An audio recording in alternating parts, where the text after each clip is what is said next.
ใบนี้ครับจะตุยเนาะมื้อนี้พบพอกันอีกแล้วมื้อนี้มาซ่อมแปลงสำหรับมื้อนี้ก็คือเครื่องปั้นหมักไหม้เนาะเป็นยังไงเอามาเริ่มกันเลยเนาะสำหรับเครื่องปั้นหมักไหม้เนาะรุ่นนี้มาทำงานไปบ่เข้าบ่ปิ้นเนาะการตัวนี้คาร์บอนหมดเนาะตัวนี้เปลี่ยนคาร์บอนใหม่เปลี่ยนไปเลยสำหรับเครื่องปั้นหมักไหม้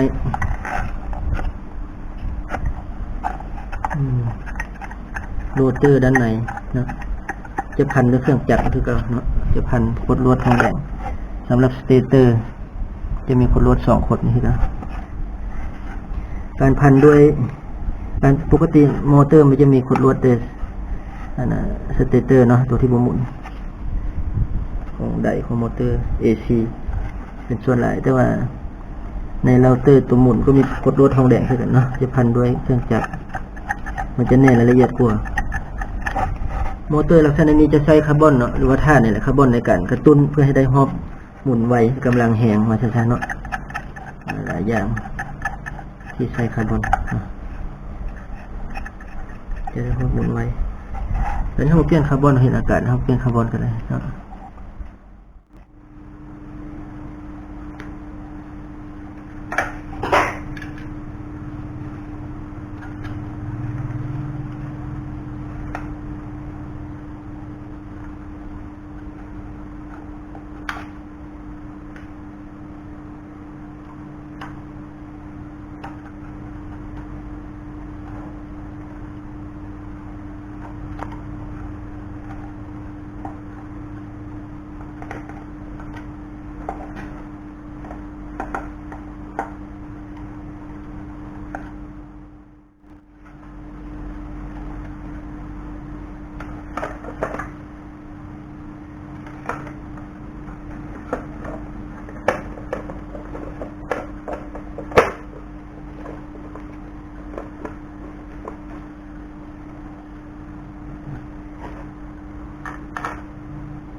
ตอนนี้เข้ามาประกอบแล้วเข้ามาเสียบไฟลม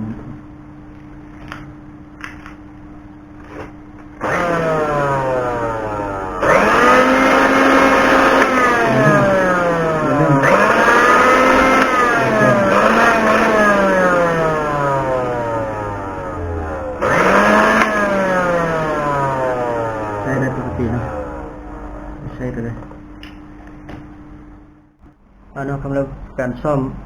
เครื่องปั้นดอกไม้ก็สำเร็จไปแล้วเนาะใช้ได้กันเลยเนาะพบกันซ่อมต่อไปเนาะจนมื้อนี้สบายดี